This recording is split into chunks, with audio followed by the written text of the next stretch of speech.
आज आनंद स्थविर की वस्तु और महाकश्यप स्थविर की वस्तु कौन थे? आनंद जी जो भंते जी जो भगवान बुद्ध के एक उपस्थापक थे, पर्सनल असिस्टेंट के तौर पर उन्हें देखा जाता था। आनंद और महाकश्यप दोनों भी भगवान बुद्ध के अग्र श्रावक थे। सभी को मेरा नमो बुद्धाय। आज हम आनंद और महास्थविर महाकश्यप इनके बारे में जानने का प्रयास करेंगे। आप उसे ध्यान तन मन से सुनिए। आज थोड़ा टाइम भी कम है, इसलिए थोड़ा सा फास्ट रीड करूँगा। समझने का प्रयत्न आप ही करिए, वैसे तो रोज़ ही आप करते। आनंद और महाकश्यप दो अट्ठकथाएँ। आज दो अट्ठकथा लूँगा क्योंकि समय थोड़ा कम है और अट्ठकथा भी थोड़ी सी छोटी छोटी इसके कारण से दो अट्ठकथा लूँगा। और आज तो अट्ठकथा मेन तो विशाखा की थी। जो विशाखा की वस्तु लगभग 23 पेज की अट्ठकथा है, तो 23 पेज का आधे घंटे में या 15 मिनट में पढ़ना मेरे लिए असंभव है। इसी कारण से मैं आनंद और महाकश्यप जो दो पेज की अट्ठकथा है वो पढ़ने का प्रयास करूँगा। न पुप्पगंधो पटिवातमेति आनंद यह धम्मदेशना श्रावस्ती में साधना करते हुए शास्त्र ने आनंद स्थविर के एक प्रश्न का उत्तर देते समय कही थी। आनंद का प्रश्न क्या था? आनंद स्थविर किसी दिन सायंकाल समाधि से उठे ही थे। उसी समय उन्हें विचार हुआ कि भगवान ने त्रिविध उत्तम गंध बताइए, मूल गंध बताया, सार गंध बताया और पुष्प गंध बताया। इन सभी की गंध वायु के अनुकूल ही चलती, वायु के प्रतिकूल नहीं जाती। क्या कोई ऐसी भी गंध है जो वायु के अनुकूल प्रतिकूल सब तरफ जा सके? फिर उनके ध्यान में आया कि मैं उस पर क्या अधिक विचार करूं, शास्त्र से ही इस विषय में पूछ लिया जाए। अंत वे शास्त्र के पास गए और उनसे अपना यह उपर्युक्त प्रश्न पूछा। इसी प्रसंग को अंगुत्तर निकाय के प्रथम भाग में यो कहा है। तब आयुष्मान आनंद समाधि से उठकर जहाँ भगवान थे वहाँ पहुँचे। मैंने यह कल की अट्ठकथा में समझाया भी।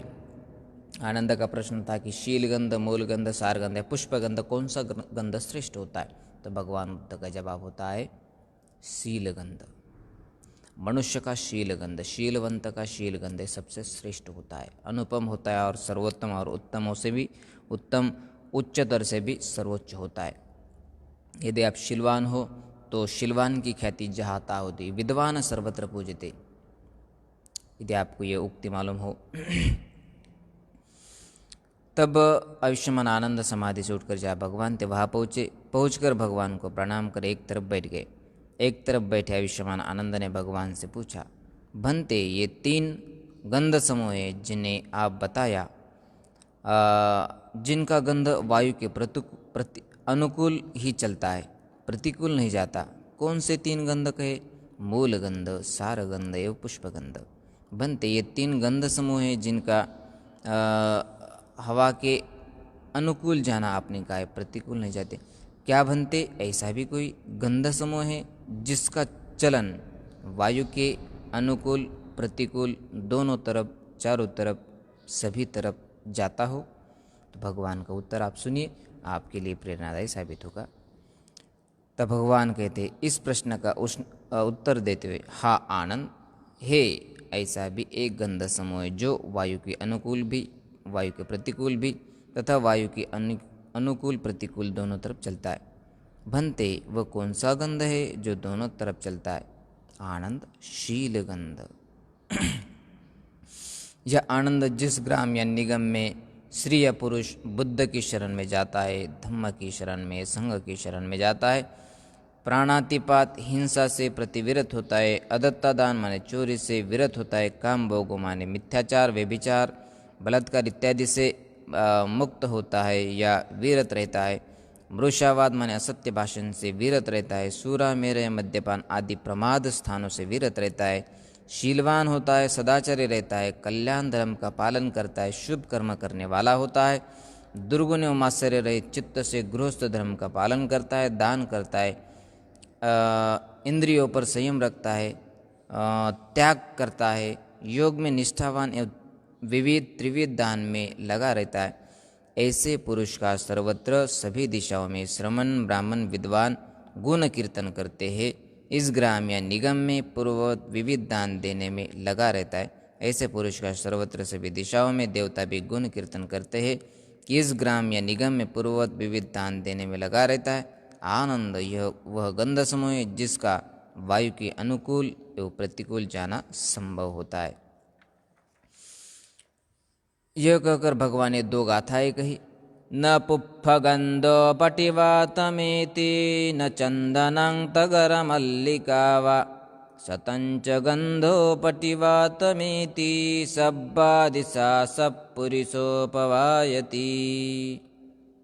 चन्दनं तगरं वापि उत्पलां अथवस्सिकी एते स गन्धजातानं शीलगन्धो अनुत्तरो।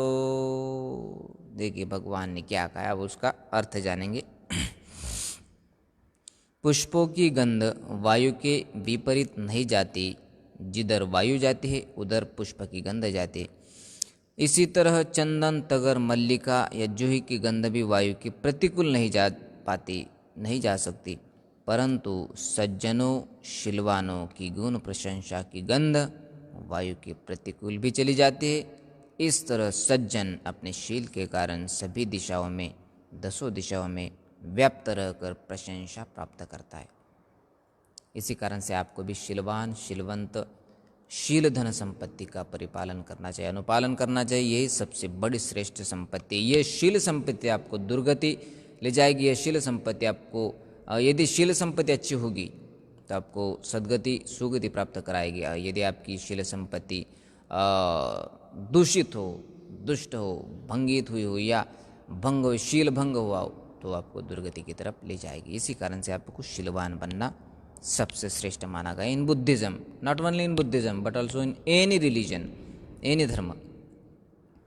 चंदनंग, तगरंग, कमल एवं चमेली, इनकी गंधों की अपेक्षा शीलवान सदाचारी की गंध माने राइचस लोग की गंध अनुत्तर होती है, श्रेष्ठ होती है और सर्वश्रेष्ठ होती है। इस देशना के अनंतर बहुत से लोग फल सिद्ध कर गए। भगवान बुद्ध का इस उपदेश का लाभ सभी उपासक उपासिकाओं को और आनंद स्थवीर के साथ सभी को हुआ।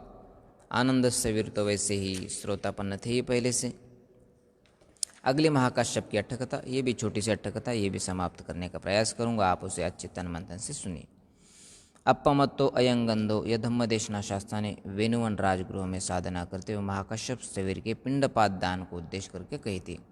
अब यह गाथा जो है वह भगवान बुद्ध ने महाकाश्यप स्थवीर को कही थी। महाकाश्यप स्थवीर भी अग्रश्रावकों की संख्या में गिने जाते थे, जैसे कि 2 अग्रश्रावक थे, सारिपुत्र और महामोगलन, इन्हें अग्रश्रावक कहा जाता है। भगवान बुद्ध के राइट एंड लेफ्ट हैंड थे।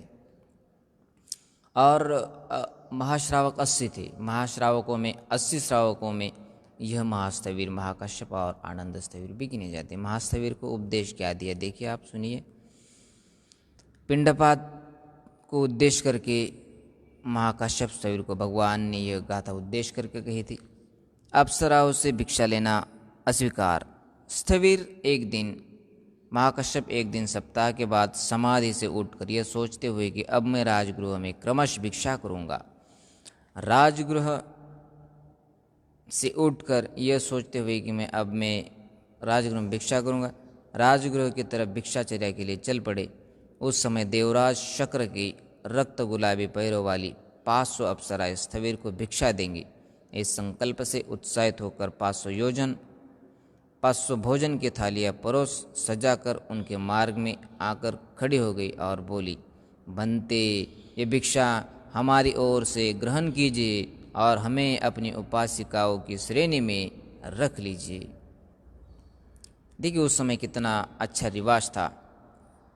आज जो भिक्षु को भोजन दान देता है और हमेशा के लिए भोजन दान देता है, वो अच्छा भिक्षु का उपासक बनता है, महाउपासक बनता है, अष्टशील का पालन करके महाउपासक, और फिर एक अच्युत पद का लाभ भी प्राप्त करता है, जिसे हम निब्बान या सुरतापनावस्था भी कहते हैं। अब वह 500 अप्सराएं भगवान यह महाकाश्यप के लिए 500 थालियां परोस करके लाई और कहा, बनते यह भिक्षा हमारी ग्रहण कीजिए और हमें अपनी उपासिकाओं की श्रेणी में रख लीजिए। आज तो एक उपासक, एक उपासिका, बहुत सारे भिक्षुओं की उपासक उपासिका रहती है। एक भिक्षु से भी कनेक्टेड नहीं, बल्कि बहुत महाराष्ट्र में तो यूपी बहुत सारी जगहों में इंटरनेशनल कनेक्शन भी कई का होता है। जैसे कि कोई उपासिका हो, अच्छा दान, भोजन दान, या कोई धम्म परिषद, बौद्ध धम्म परिषद का आयोजन कराती हो या उपासक कराता हो, तो ना नॉट एक भिक्षु से कनेक्टेड नहीं, बल्कि बहुत सारे भिक्षु उस उपासक से कनेक्टेड रहते। हमारे महाराष्ट्र में तो हमारे भदंत अंगुलीमाल शक्यपुत्र जी फेमस है, भदंत उपगुप्त महास्थविर फेमस है, भदंत ज्ञान ज्योति महास्थविर फेमस है, भदंत अनिरुद्ध जी, भदंत धम्म सेवक जी, भदंत खेम धम्म जी, भदंत शरणानंद महास्थविर, जैसे बहुत सारे फेमस मंक्स, भंते जी, बिग क्वीन, महाराष्ट्र बहुत सारे फेमस हैं जो महास्थविर के लेवल पे पहुँचे, और भदंत अंगुलीमाल शक्यपुत्र का मैं एक शिष्य हूँ। अब मेरा कहने का तात्पर्य है कि एक उपासक उपासिका बहुत सारे भिक्षुओं की उपासक उपासिका होते। ये देखिए, अब ये क्या कही, ये अप्सराएं ने क्या कहा कि भंते हमारी भिक्षा ग्रहण कीजिए और हमें अपनी उपासिकाओं की श्रेणी में रख लीजिए, तुम जाओ। अब महास्थविर महाकश्यप कहते हैं कि तुम जाओ, मैं निर्धन लोगों हाथ से ही भिक्षा लिया करता हूँ, मैं निर्धन लोगों के हाथ से भिक्षा लिया करता हूँ, उन्हीं को अपना उपासक मानता हूँ। तुम्हें क्या जरूरत उपासक बनने की, आपको क्या कम है, इत्यादि इत्यादि कहा होगा। बनते हमारा पुण्य नाश न करे, हमें भी अपनी उपासिका बना लीजिए। अब देखिए, कोई ये समझ ना बैठे कि कोई भिक्षु आपके घर में भिक्षादान के लिए, भिक्षाचार के लिए, पिंडपात के लिए, भिक्षाटन के लिए आए, तो इसका मतलब ये नहीं कि इसे कोई मिलता नहीं, खाने कोई मिलता नहीं, या ये बड़ा भिखारी है। इस तरह की सोच आप उपासक लोगों की नहीं होनी चाहिए। भिक्षु इस वजह से आपके द्वार पर आते, भिक्षा के लिए, भिक्षाटन के लिए, भिक्षाचार के लिए, कि आपको पुण्य मिले। भिक्षु आपके घर पर इसलिए आते कि आपको पुण्य मिले, और हमें भी स्वयं को भी पुण्य की संधि मिले। भिक्षु आपके घर इसलिए आते कि आपकी दान पारमिता पूरी हो, दान, शील इत्यादि इत्यादि जो भी पारमिता है, दानंच, शीलंच, नेक्षमं, पन्या, वीर्येण, पंचम, खंति, सच्चादिष्ठान, मैत्री, उपेक्षा, ये जो 10 पारमिता है, इसकी पूर्ति हो। इसी कारण से भिक्षु कोई घर में भोजन के लिए, कोई प्रोग्राम के लिए, या कोई दान स्वीकारने के लिए, जो आपकी विनंती और आमंत्रण निमंत्रण के अनुसार आए। इसका मतलब ये नहीं कि भिक्षु को बड़ा निकम्मा, निठल्ला, रिकामा कहते, ऐसा आपने नहीं कहना चाहिए। तो उपासक यहाँ पे महाकश्यप स्थविर ने इसी कारण से नहीं उनका भोजन स्वीकारा, क्योंकि आप तो बड़ी पुण्यशालिनी है, अप्सराएं बड़ी पुण्यशालिनी है, इसी कारण से उन्हें अप्सराओं का जन्म मिला, या बड़ा सुखद वो अनुभव करते हैं, एक दिव्यलोक और देवलोक में उनका जन्म हुआ। तो आनंद महास्थविर महाकश्यप का कहना था कि आपके हाथ से न भोजन खाते हुए मुझे गरीब के हाथ से भोजन खाना है, गरीब को मुझे पुण्य देना है। यदि गरीब ने मुझे दान दिया तो उसका पुण्य उसका फल उसे महाफल में रूपांतरित होकर मिलेगा, उसका पुण्य उसे महापुण्य में उसे रूपांतरित होकर मिलेगा, और वह गरीब न रहकर मुझे दान देकर एक प्रकार से दान पारमिता का पालन करके एक महाश्रेष्ठी बनेगा, एक धनवान बनेगा, एक शीलवान बनेगा, एक दिव्य और देवलोक में, रूप अरूप लोक में जन्म लेगा, अच्छा बनेगा, सदगति और सुगति पावेगा। इसी कारण से अप्सराओं का भोजन न स्वीकार करके महास्थविर महाकश्यप ने एक गरीब का दान स्वीकारा। देखिए आगे क्या होता है। भंते जी हमारी भिक्षा ग्रहण कीजिए, हमें अपनी उपासिकाओं की श्रेणी में रख लीजिए, तुम जाओ, मैं निर्धन लोगों के हाथ से भिक्षा ग्रहण करता हूँ, उन्हीं को अपना उपासक मानता हूँ। अब देखिए उनका मन कैसा भंग हुआ होगा, उनको कैसा लगा होगा। यदि आपके हाथ से कोई भंते जी भोजन न ग्रहण करे तो आपको कैसा लगेगा। देखिए अब अट्ठ कथा है, अच्छी बात है, आप स्वयं से रिलेट करके देखिए आपको कैसा लगता है। तुम जाओ, मैं निर्धन लोगों के हाथ से भिक्षा ग्रहण करता हूँ, उन्हीं को अपना उपासक मानता हूँ। भंते हमारा पुण्य नाश न करे। उपासिकाएँ कहती है, भंते हमने तुम्हारे लिए भोजन लाया, तो हमारा भोजन स्वीकारिए, हमारा पुण्य नाश न करे, हमारा जो पुण्य हो रहा है हमें पुण्य होने दीजिए, पुण्य नाश न करे, पुण्य नाश न करे, हमें भी अपनी उपासिकाएं बना लीजिए। स्थविर ने उनकी यह बात सुनकर भी उनकी भिक्षा का निषेध कर दिया। फिर भी वे अप्सराएं उनके सामने से जाने की इच्छा न कर उनसे बार बार यही याचना करती रही, परंतु स्थविर ने उनको यह कहकर दूर हटा दिया, तुम अपनी स्थिति नहीं जानती हो, दूर हटो। तब वे अप्सराएं स्थविर के ये रुक्ष वचन सुनकर